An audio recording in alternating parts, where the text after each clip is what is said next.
le journal. Kumba Sissé.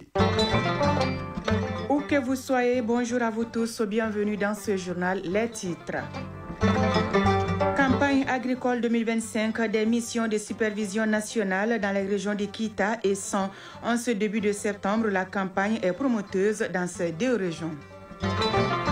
Dossier de ce journal s'intéresse à la place d'Anguéré de Niafunke. Cette place historique est un endroit où les notables de la ville se retrouvent pour parler de la résolution des conflits et prendre des grandes décisions. Cette richesse culturelle et historique de Niafunke à découvrir dans ce journal. En RDC, les autorités sanitaires sont en alerte après la confirmation d'un nouveau cas d'Ebola. L'inquiétude est née de l'hospitalisation d'une femme enceinte. Une riposte immédiate a été déclenchée afin de contenir la propagation.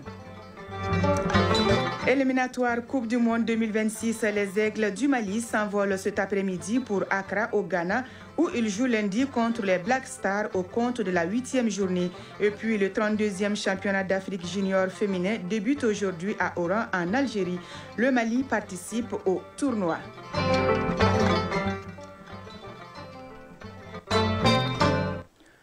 Le projet Chilitz a organisé un camp des filles au Palais des Pionniers du 2 au 4 septembre 2025 à Bamako.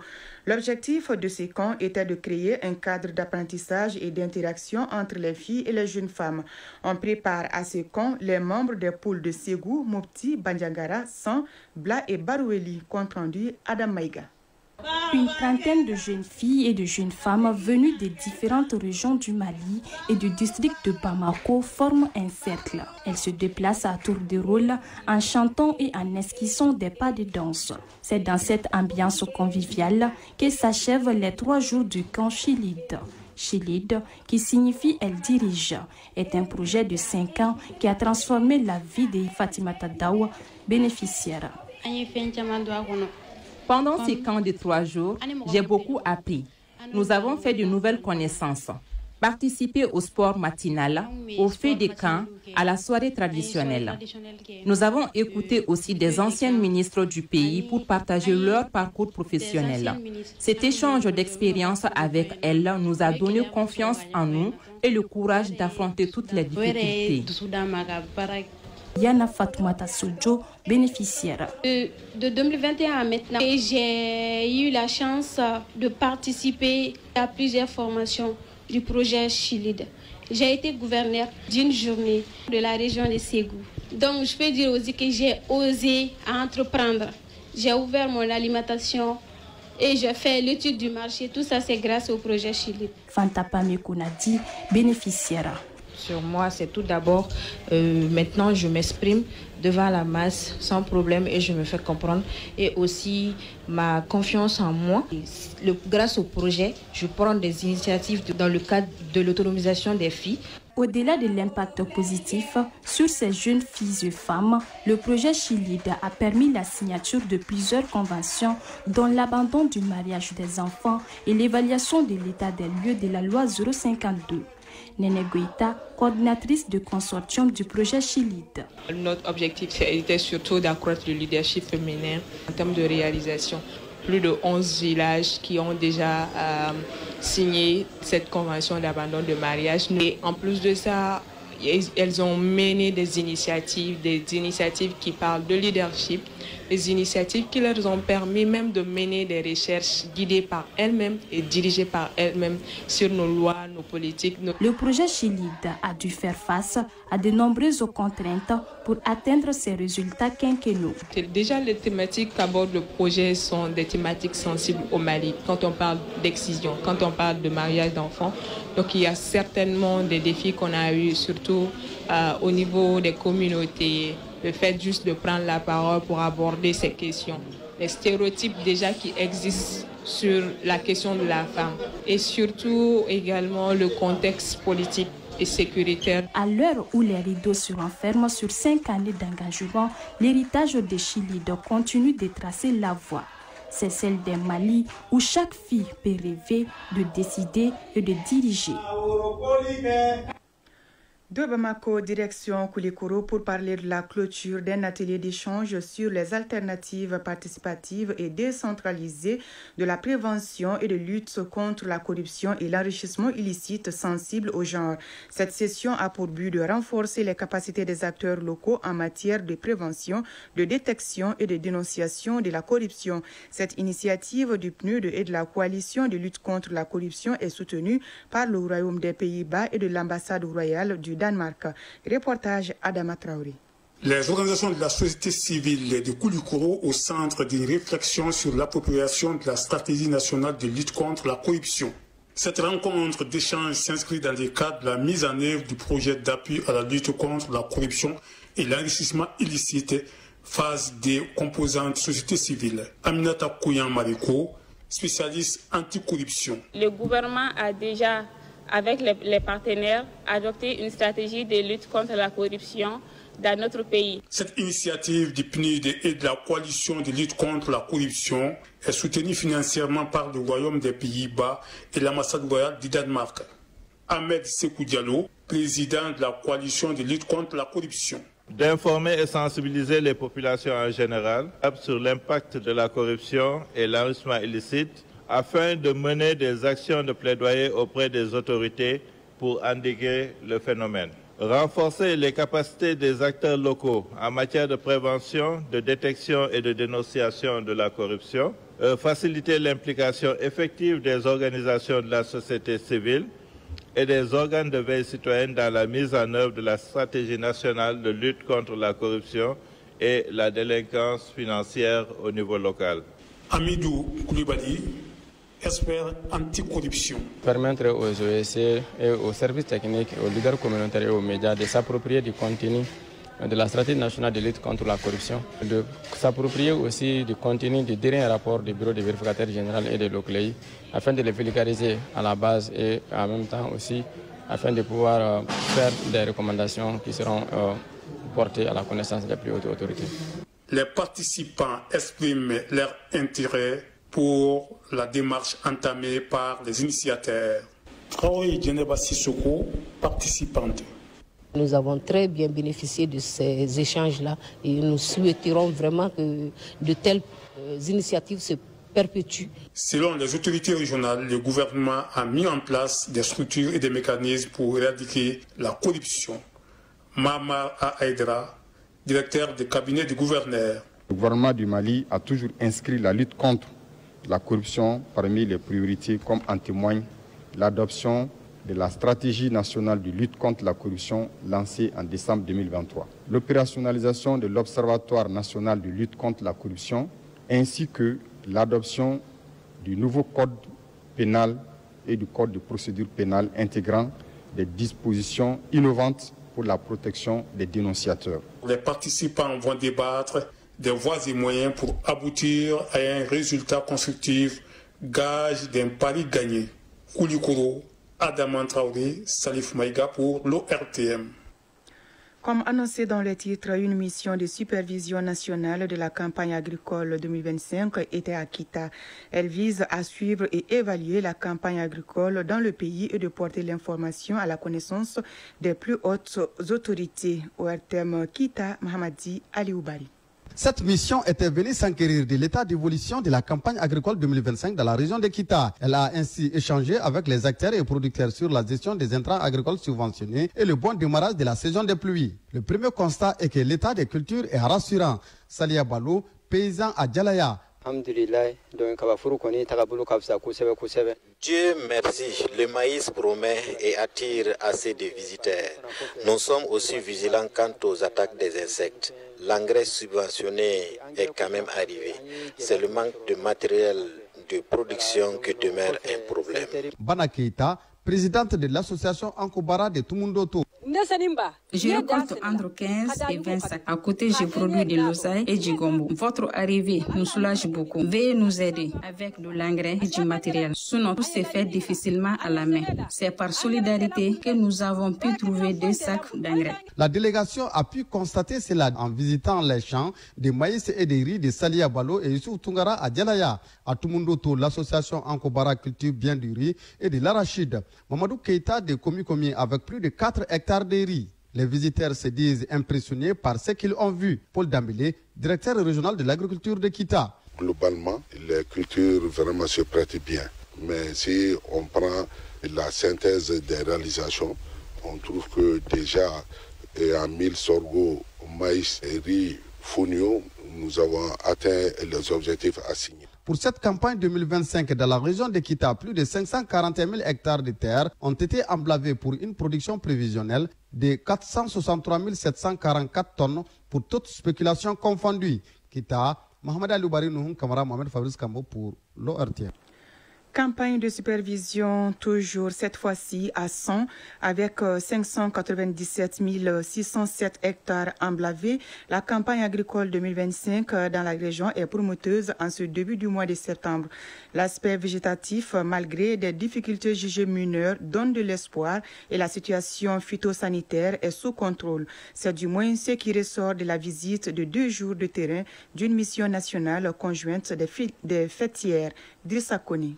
À ce stade de son évolution, la campagne agricole 2025 dans la région de San semble bien partie. Malgré les hauteurs de pluie souvent inférieures par endroits à l'année dernière, il a été observé une bonne répartition dans le temps et dans l'espace. Justin Diallo, directeur régional de l'agriculture de San. Et cette situation nous a permis d'emblaver à la date d'aujourd'hui 597 607 hectares sur une prévision de 585 994, toutes céréales confondues. Aussi en légumineuses, nous avons pu réaliser 90 942 hectares sur une prévision de 86 334 hectares. Durant 2 jours, plusieurs champs ont été visités, dont celui du riz en maîtrise totale de Adama Bakayoko, ainsi que le champ des céréales sèches de Bawa Traoré. Adama Bakayoko, producteur. Le difficulté majeure qu'on a aujourd'hui, c'est dû un peu à l'insuffisance d'eau. Ici à San, c'est la station de pompage. Avec les délaitages répétés, nous ne parvenons pas à avoir de l'eau pour irriguer nos parcelles et faire les répliquages. Bawa Traoré, producteur. J'ai 2 hectares en arachide, et le maïs, 2 hectares 80, le sorgho, 1 hectare. Cette année, le maïs que j'ai cultivé est l'hybride LG 345. L'engrais aussi, j'ai utilisé 6 sacs. Le NPK, je l'ai eu à 27 000 et l'urée, je l'ai eu à 26 000. Au dire des spécialistes, la situation phytosanitaire est sous contrôle. Draman Kone, directeur régional de la CMDT 100. Au début, on avait constaté une apparition précoce des jacides, plus les ravageurs. Mais il faut reconnaître qu'en ce moment, la situation est sous contrôle parce que nous avons reçu les produits antisacides et nous continuons aussi à les recevoir. Donc nous avons fait des dépôts au niveau de nos différents secteurs et nous avons instruit aux agents alors de mener la surveillance et de venir prendre les produits pour donner aux producteurs chaque fois que le seuil est critique. Après 2 jours de randonnée, la mission dit avoir de l'espoir de façon générale. Tchamoko Lamfia Touré, chef de mission. Quand tu vois l'état de développement des cultures, l'aspect végétatif, ça encourage, ça donne de l'espoir. On a constaté également que même s'il y a des présences de déprédateurs, ce n'est pas aussi important que ça. Et puis les services techniques en charge de la protection des végétaux œuvrent avec la direction nationale également et les services de la CMDT pour pouvoir pallier à ces petites présences de déprédateurs. Si cette allure est maintenue jusqu'en fin septembre, la région atteint une production céréalière de 725 600 tonnes et une production à légumineux de 56 802 tonnes, des prévisions supérieures à celles de l'année dernière. Sans Drissakone et Sedou Kamena pour le RTM. Actualité hors de nos frontières. En Guinée, les autorités ont interdit la manifestation annoncée par les forces vives, coalition de partis d'opposition et d'organisations de la société civile contre le référendum constitutionnel prévu le 21 septembre. Ce scrutin, convoqué par le pouvoir en place, pouvait ouvrir la voie à une candidature du général Mamadi Doumbouya à la prochaine présidentielle. Jeudi, les forces de l'ordre sont rapidement intervenues pour disperser les rassemblements, tirant en l'air et procédant à plusieurs arrestations préventives entre mercredi et jeudi afin d'étouffer la mobilisation. En déplacement à l'intérieur du pays, le porte-parole du gouvernement s'est abstenu de tout commentaire. En RDC, les autorités sanitaires sont en alerte après la confirmation d'un nouveau cas d'Ebola. L'inquiétude est née de l'hospitalisation d'une femme enceinte dans la zone de santé de Boulapé, présentant des symptômes de fièvre hémorragique. Les analyses ont révélé qu'il s'agissait de la souche Zaïre du virus pour laquelle un vaccin est disponible. Une riposte immédiate a été déclenchée afin de contenir la propagation. Le ministre de la Santé a exhorté la population à signaler tout cas suspect afin de limiter les risques de contagion. Au Burundi, les autorités ont expulsé hier le directeur de la coopération belge au développement. Il est reproché aux diplomates d'avoir relayé sur un réseau social un article d'un hebdomadaire sud-africain dénonçant la pénurie de carburant et l'essor du marché noir.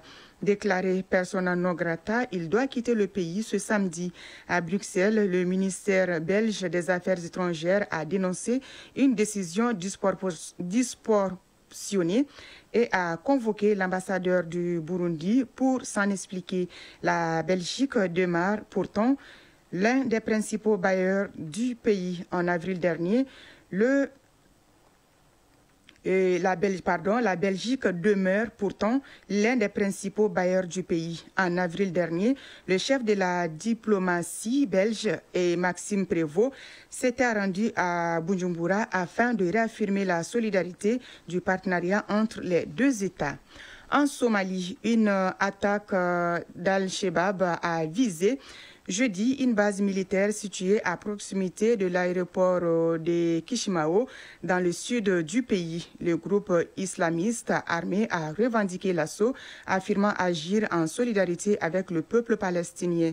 Selon le commandement des États-Unis pour l'Afrique, qui a confirmé l'incident, aucune perte humaine n'est à déplorer. Cette offensive survient au lendemain de la visite à Mogadiscio du nouveau commandant d'Africom et met en lumière la présence de troupes américaines sur le sol somalien.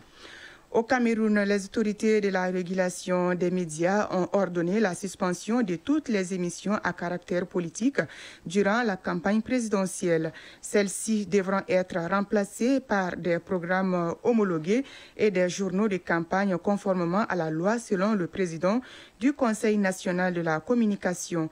De son côté, le syndicat national des journalistes du Cameroun fait état d'une recrudescence des pressions, intimidations et menaces visant les professionnels des médias depuis janvier. L'organisation exhorte ses membres à poursuivre leur mission en toute sérénité. Au Royaume-Uni, la vice-première ministre Angela Rayner a présenté sa démission hier après avoir reconnu ne pas avoir réglé l'ensemble de ses taxes immobilières grâce à des montages financiers. Elle affirme avoir été mal conseillée et invoque une erreur de bonne foi. Le conseiller gouvernemental à l'éthique a toutefois conclu dans son rapport qu'elle avait enfreint le code ministériel, une analyse partagée par le Premier ministre Keir Starmer. Dans la foulée de cette démission, le chef du gouvernement a procédé à un remaniement de son équipe.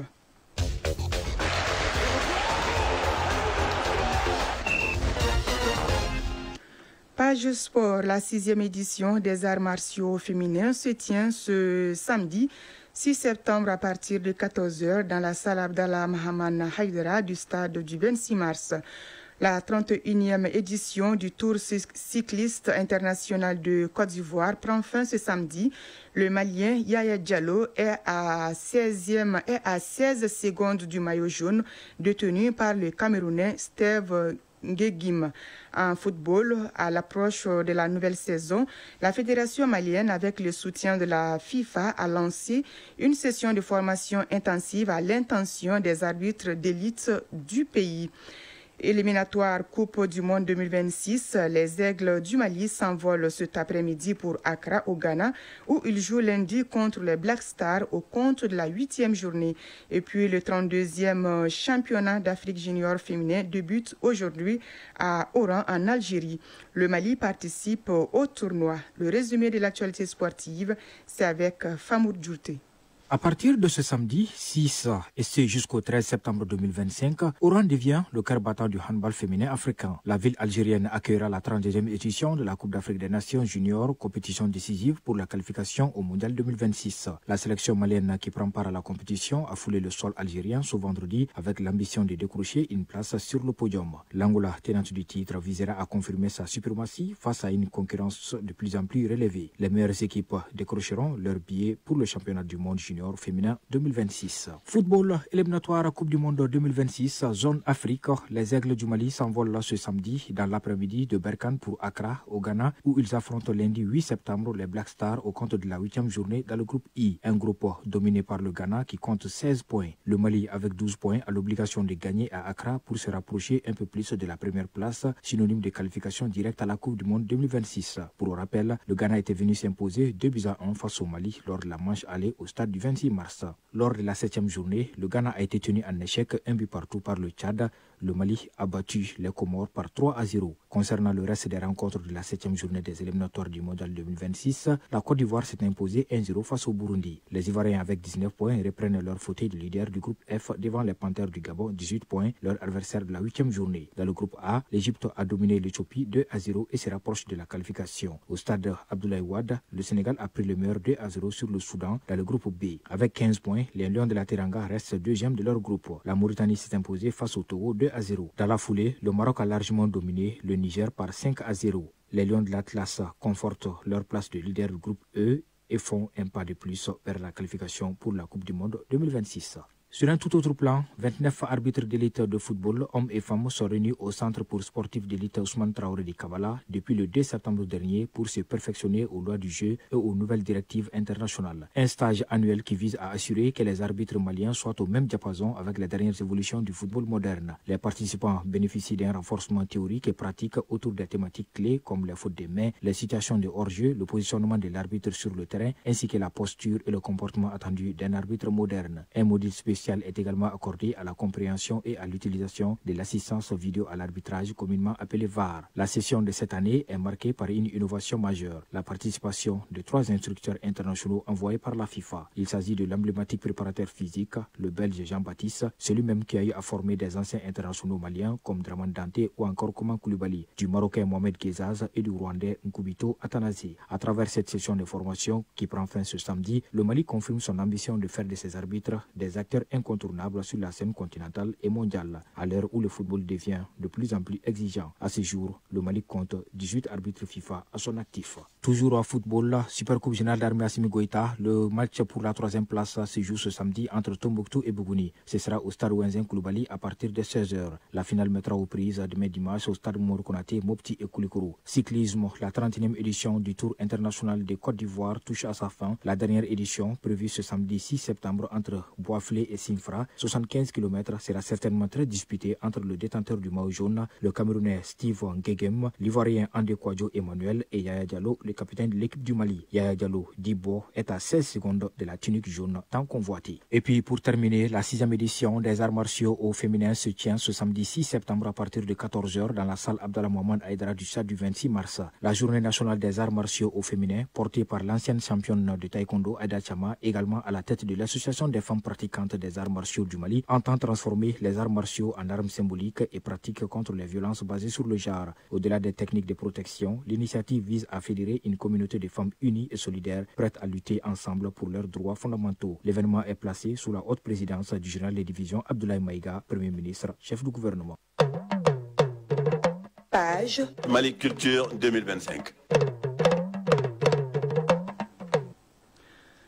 Dossier de l'année de la culture, la ville de Niafounké, dans la région du Tombouctou, est un véritable symbole de cohésion sociale basé sur la culture et les traditions, des valeurs qui demeurent malgré l'évolution démographique et historique. Parmi celles-ci, nous avons la place d'Anguéré ou le bord du fleuve, réputé pour ses multiples missions à travers la résolution des conflits, l'établissement des mariages et baptêmes, la prise des grandes décisions. Chaque acteur de la société civile a un rôle bien déterminé dans la chaîne de renforcement de la cohésion entre les communautés.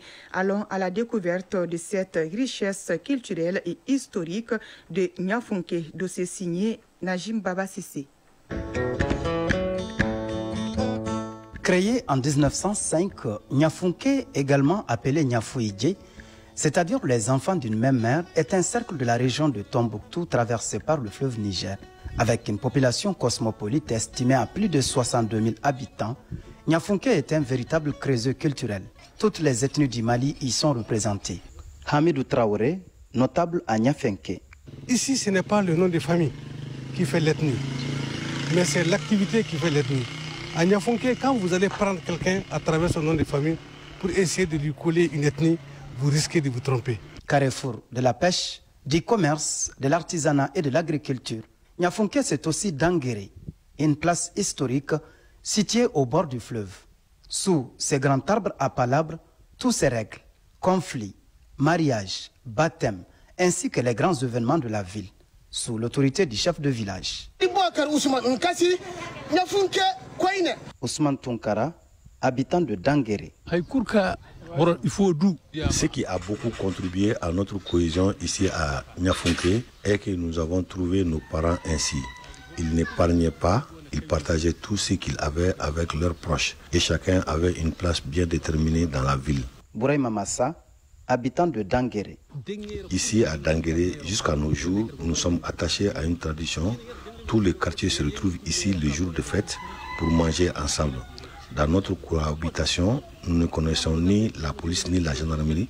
Tous nos différends se gèrent ici, à cette place publique. Chacun s'extorise et nous nous excusons. C'est fini. Hamadoun Bouba Tunkara, chef du quartier d'Anguéré. Avant, la pêche était très fructueuse, particulièrement avec la sécheresse de 1973. Nous sommes devenus les hôtes des autres communautés. Tout le monde nous rejoignait pour chercher du poisson. Cela a renforcé davantage nos liens sociaux. Malgré la diversité ethnique et les différences d'occupation, les Nyafunkois sont très soudés. Chacun contribue à son niveau au renforcement de la cohésion sociale. Les hommes de caste en particulier jouent un rôle essentiel de médiation et d'apaisement des tensions. Hamadoun Bailo, membre du Recotra de Nyafunke. Dès qu'on apprenne une mésentente entre telle ou telle personne ou entre deux familles, nous partons faire la médiation et la plupart du temps, nous réussirons à les réconcilier sans que personne ne nous envoie. C'est une de nos missions dans la ville. Penda Sidibé, une octogénaire résidant au quartier Djoulabougou, parle une quinzaine de langues. Elle incarne une intégration harmonieuse et durable. À l'origine de Nyafunke, c'était d'abord les Tamashek. Ensuite sont venus les Pels, les Bambara, les Bozo, les Dogons et les Soré. Mais ici, au quartier Djoulabougou, c'était surtout les Dogons et les Bambara qui étaient les premiers habitants. Aujourd'hui, il y a toutes les ethnies qui ont vécu dans une parfaite cohésion. Hamidou Traoré, notable à Nyafunke. Ici, dans notre culture, on ne dit pas le Soré ou bien on ne dit pas le Tamashek. C'est mon Soré, mon Tamashek, mon Dogon, mon Peul, mon Forgeron. Il m'appartient à moi. Et tant que nous allons garder ça, et tant que nous allons préserver ça, je pense que les liens seront sauvegardés. Dans cette dynamique de cohésion, les médias locaux jouent un rôle capital. C'est le cas de Radio Issaber, première radio de proximité dans la commune de Sobundu, qui anime notamment Nyadiatere, une émission de sensibilisation très suivie. Cheikh Maïga, promoteur et responsable de la radio Issaber de Nyafunke.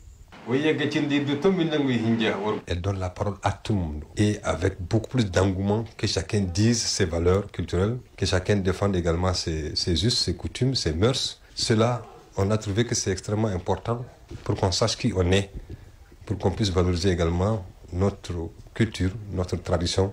Dans un contexte de valorisation culturelle, les autorités locales de Nyafunke s'engagent pleinement pour réussir l'année de la culture. Modibo Kantogo, préfet du cercle de Nyafunke. La semaine locale à Nyafunke a été une ferveur, une union où on a véhiculé le message de paix et de la cohésion sociale. Le cercle de Nyafunke peut se targuer de cette richesse socio-culturelle inestimable qui fait de lui l'un des cercles les plus stables. Tombouctou Najim Baba Sissé, Mahmoud Askofare pour l'ORTN. Mesdames et messieurs, c'est ce qui met fin à ce journal. Au micro Koumba Sissé, la partie technique a été assurée par Absi Traoré. Réalisation Draman Sanoko, coordination Ousmane Daou, mise en ligne Amadi So. Merci à vous de l'avoir suivi. Le journal interrégional, c'est tout de suite avec Mohamed Sangari.